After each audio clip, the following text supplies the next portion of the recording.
इतिहास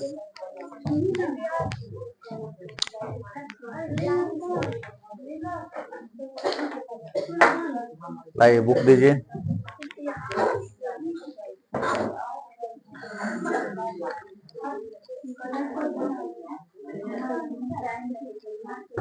कहाँ तक हुआ है बताइए।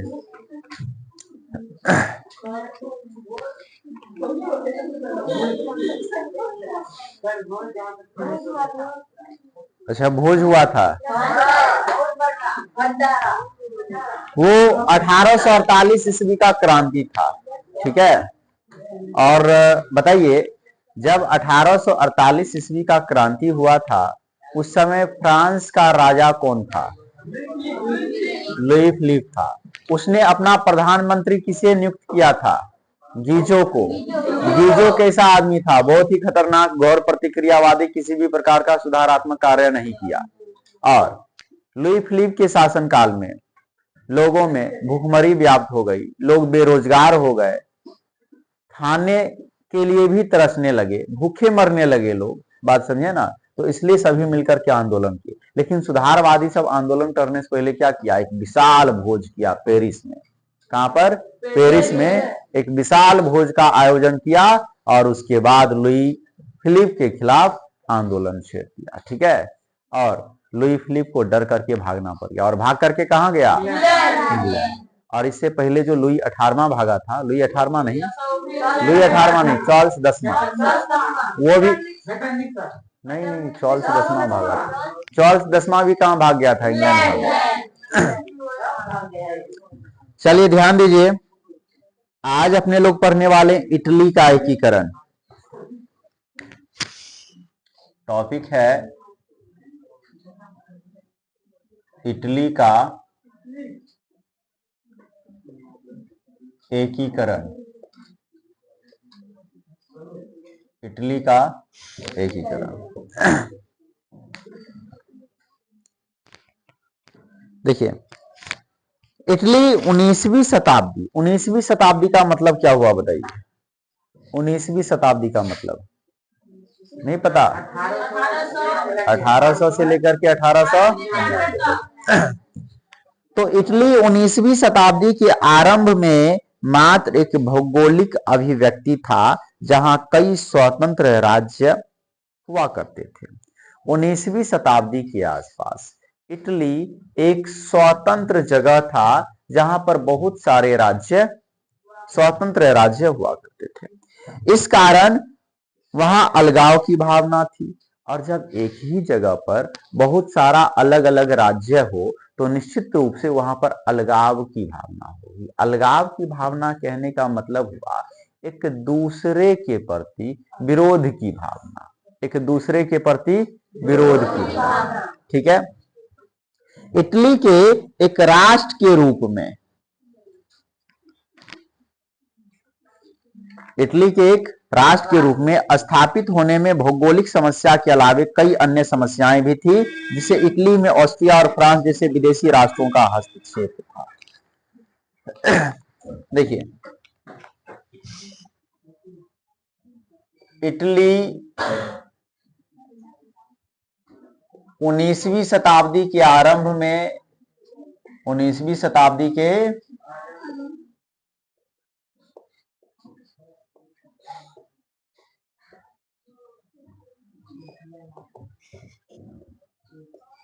कई भागों में बटा हुआ था, कई भागों में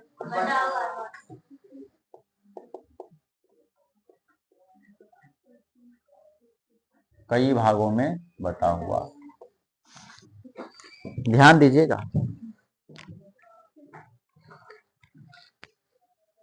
तो सब में अलगाव की भावना थी। इटली जो था वो कई स्वतंत्र अलग अलग राज्यों में बटा हुआ था और सभी में कैसी भावना थी? अलगाव की भावना, विरोध की भावना, अलगाव, एक दूसरे के प्रति विरोध की भावना थी। ठीक है, 19वीं शताब्दी के प्रारंभ से ही इटली जो है कई स्वतंत्र राज्यों में बटा हुआ था और सब में अलगाव की भावना थी, एक दूसरे के प्रति विरोध की भावना थी। ठीक है, अब देखिए इटली, यदि पूरा इटली एक हो जाएगा तब ना मजबूती के साथ जो है, जो विदेशी हस्तक्षेप सब है, जो विदेशी दूसरा विदेश का आदमी सब जो कहीं पे आकर के कब्जा कर लेता है, तो उसको भगाने में मददगार साबित होगा कब, जब सभी एक होकर के रहेगा। जब इटली ऑलरेडी अलग अलग टुकड़ा में बटा हुआ है तो कोई भी आकर के उस पर शासन कर लेगा। इटली के एकीकरण में कई समस्याएं थी, इटली के एकीकरण में कई समस्याएं थी, जिसमें पहला समस्या यहां पर बताया जा रहा है कि इटली में ऑस्ट्रिया और फ्रांस जैसे विदेशी राष्ट्रों का हस्तक्षेप था। इटली में किसका हस्तक्षेप था बताइए, ऑस्ट्रिया और फ्रांस का। इटली में ऑस्ट्रिया और फ्रांस का हस्तक्षेप था। हस्तक्षेप मतलब प्रत्यक्ष या अप्रत्यक्ष रूप से इटली में ऑस्ट्रिया और फ्रांस का शासन था, कब्जा था, अधिकार था। ठीक है, इटली में किसका, ऑस्ट्रिया और फ्रांस का। अतः एकीकरण में इनका विरोध अवश्य संभावी था। इधर राजधानी रोम भी पोप के प्रभाव में था और इटली का राजधानी रोम, इटली का राजधानी रोम, और ये रोम किसके प्रभाव में, पोप के प्रभाव में।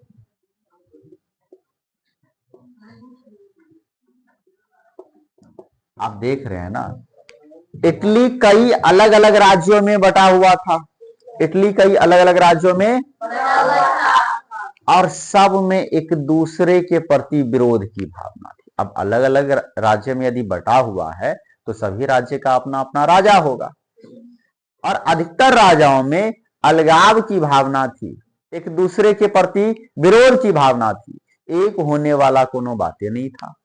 पूरा इटली एक रहेगा तब ना विदेशों से लड़ पाएगा, किसी दूसरे देश से लड़ पाएगा। और देखिए क्या हुआ, जब इटली बटा हुआ था, सब में अलगाव की भावना थी, तो कहीं ना कहीं ऑस्ट्रिया और फ्रांस का भी कब्जा था। इटली पर किसका कब्जा था बताइए, ऑस्ट्रिया और फ्रांस का कब्जा था, प्रत्यक्ष अथवा अप्रत्यक्ष रूप से, दोनों तरह से।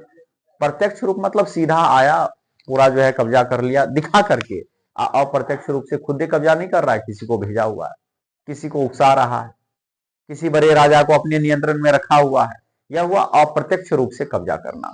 तो ये फ्रांस और ऑस्ट्रिया प्रत्यक्ष अथवा अप्रत्यक्ष रूप से इटली पर अधिकार किया हुआ था। इटली का राजधानी रोम, इटली का राजधानी और रोम में किसका प्रभाव था, पोप का प्रभाव था, पोप कब्जा जमाए बैठा था। पोप की इच्छा थी कि इटली का एकीकरण स्वयं उसके नेतृत्व में धार्मिक दृष्टिकोण से हो, ना कि शासकों के नेतृत्व में। पोप चाहता था, ध्यान दीजिए, पोप चाहता था कि इटली का एकीकरण तो हो, इटली का एकीकरण, ये जो इटली इतना ज्यादा अलग अलग टुकड़ों में बटा हुआ है तो पूरा इटली एक हो जाए, लेकिन मेरे नेतृत्व में, और वो भी धार्मिक दृष्टिकोण से। कैसे, धार्मिक दृष्टिकोण से। ठीक है,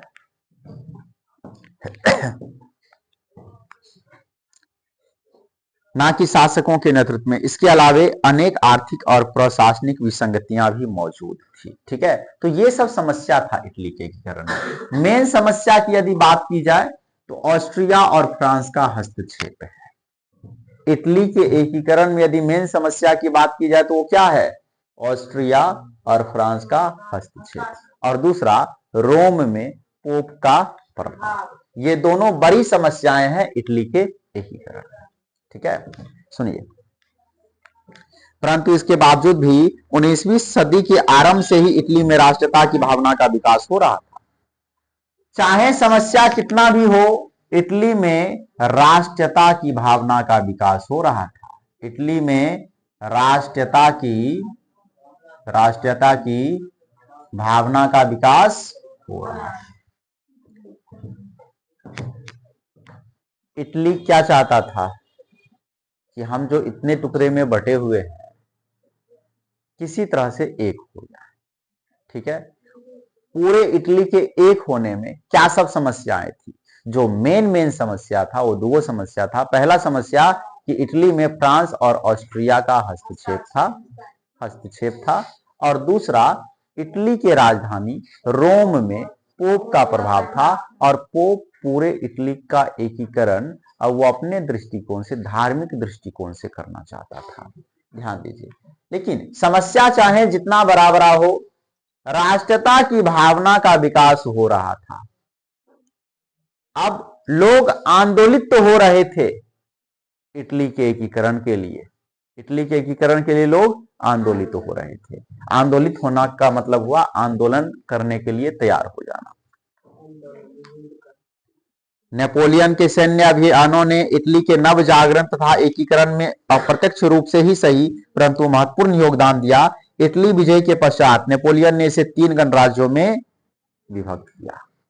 आप देखिए, कई भागों में इटली बटा हुआ था, कई अलग अलग राज्यों में इटली बटा हुआ था। उसके अलावा रोम पोप के प्रभाव में था, ऑस्ट्रिया और फ्रांस का भी हस्तक्षेप था, लेकिन फिर भी नेपोलियन, याद कीजिए शुरुआत में आप लोग पढ़े हैं क्या? नेपोलियन का फर्स्ट बार नाम सुन रहे हैं, किससे पहले पढ़े हैं? पढ़ाए थे, हाँ हाँ। तो चलिए, तो अब जो है ना नेपोलियन का प्रभाव, नेपोलियन जो है यहां पर युद्ध किया, सबको हरा दिया और खुद बन गया महाराजा।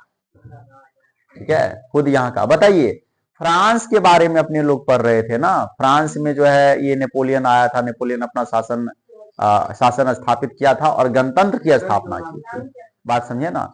तो यहां भी इटली में भी आ गया है कौन? उसी समय आया था। कौन आया था? नेपोलियन। इटली में अब कौन आ गया? और नेपोलियन जब आया ना इटली में, तो सुनिए क्या किया ये, जो इटली इतने ज्यादा भागों में बटा हुआ था उस पूरे इटली को मात्र 3 भागों में विभक्त किया। जो इटली अब तक ना जाने कितने भागों में बटा हुआ था उसको कितने भागों में बांट दिया? मात्र 3 भागों, मात्र 3 भागों में। और वो 3 भाग इटली का कौन कौन सा, जरा ध्यान से सुनिए। इटली को 3 भागों में बांटा। ठीक है, पहला सिस्पाइन गणराज्य, पहला बताइए, सिस्पाइन।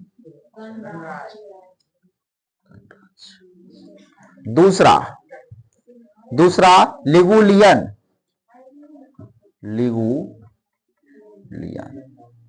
तीसरा ट्रांसपैडेन,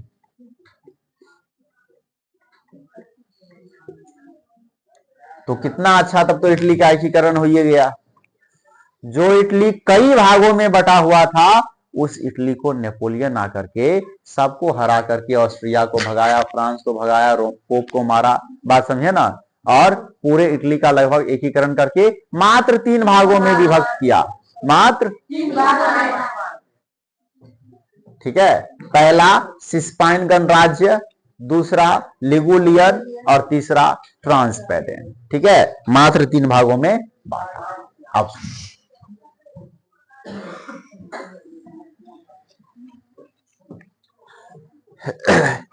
उसने यातायात व्यवस्था को भी चुस्त दुरुस्त किया। और सुनिए, यहां पर काम भी किया, यातायात व्यवस्था को बढ़िया बनाया, यातायात व्यवस्था को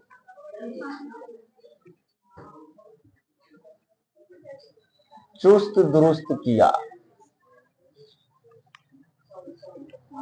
यातायात व्यवस्था को चुस्त दुरुस्त किया। ध्यान दीजिएगा,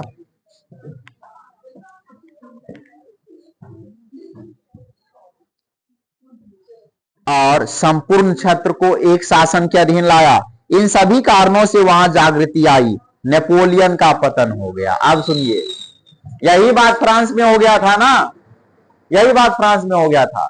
नेपोलियन आया तो कितना अच्छा गणराज्य का स्थापना कर दिया, लोग जिसे चुनते वही राजा बनता। लेकिन नेपोलियन का अंत हो गया कब? 1814 में नेपोलियन का पतन।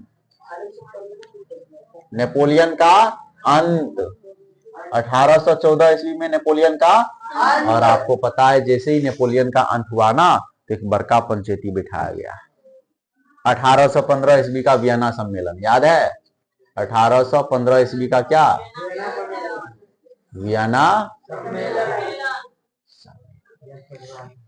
सुनिए, तो वियना कांग्रेस द्वारा इटली को पुराने रूप में लाने के उद्देश्य से इटली के दो राज्य पिडमॉन्ट और सार्डिनिया का एकीकरण कर दिया गया। इस प्रकार इटली के एकीकरण की दिशा तय होने लगी।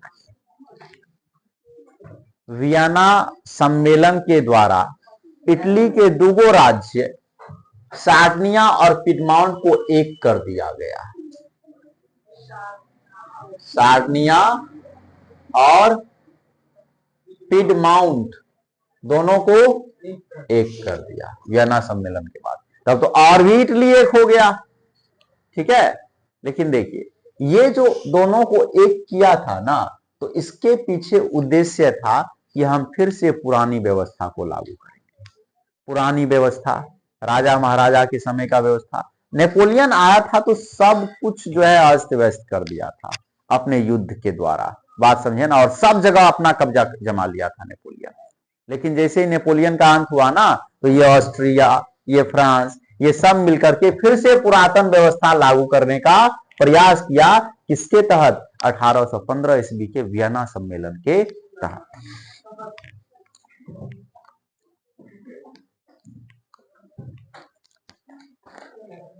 इटली में 1820 ईस्वी से ही कुछ राज्यों में संवैधानिक सुधारों के लिए नागरिक आंदोलन होने लगे। एक गुप्त दल कार्बोनरी का गठन राष्ट्रवादियों द्वारा किया गया, जिसका उद्देश्य छापामार युद्ध के द्वारा राजतंत्र को नष्ट कर गणराज्य की स्थापना करना था। प्रसिद्ध राष्ट्रवादी नेता जोसेफ मैजनी का संबंध इसी दल से है। यह क्वेश्चन कई बार पूछा है। कार्बोनरी दल, कार्बोनरी दल का संबंध किस संगठन, मतलब कार्बोनरी दल से कौन संबंधित थे? तो मैजनी। कौन थे संबंधित? इनका पूरा नाम है जोसेफ मैजनी। Joseph Mazzini. तो जोसेफ मैजनी या मैजनी किस दल से संबंधित थे? कार्बोनरी दल से, ठीक है। किस दल से संबंधित थे बताइए? कार्बोनरी दल। कार्बोनरी दल से संबंधित थे। 1830 की फ्रांसीसी क्रांति के प्रभाव से इटली भी अछूता नहीं रहा और यहां भी नागरिक आंदोलन शुरू हो गए। मैजनी ने इन नागरिक आंदोलनों का उपयोग करते हुए उत्तरी और मध्य इटली में एकीकृत गणराज्य स्थापित करने का प्रयास किया, लेकिन ऑस्ट्रिया के चांसलर मेटरनिख द्वारा इन राष्ट्रवादी नागरिक आंदोलनों को दबा दिया गया और मैजनी को इटली से पलायन करना पड़ा। मैजनी किस दल का सदस्य था? कार्बोनरी दल का सदस्य था। और मैजनी ने कोशिश किया, मैजनी कोशिश कर रहा था कि पूरे इटली का एकीकरण हो जाए, पूरा इटली एक हो जाए, पूरा इटली एक हो जाए। लेकिन ऑस्ट्रिया का चांसलर मेटरनिख, ऑस्ट्रिया का चांसलर इसको खदेड़ करके भगा दिया इटली से, और ये इटली से भाग गया। ये कोशिश कर रहा था कि हम पूरे इटली का एकीकरण कर लें, गणराज्य की स्थापना करें, बात समझे ना। लेकिन मेटरनिख ने, ऑस्ट्रिया के चांसलर मेटरनिख ने इसे मार करके भगा दिया, और ये कमजोर था उस टाइम, इसके पास ज्यादा सेनाएं नहीं थी, ये भाग गया मैजनी, ठीक है। चलिए, तो अगले क्लास में अपने लोग पढ़ेंगे मैजनी के बारे में। अगला क्लास सिर्फ मैजनी के बारे में चलेगा, ठीक है।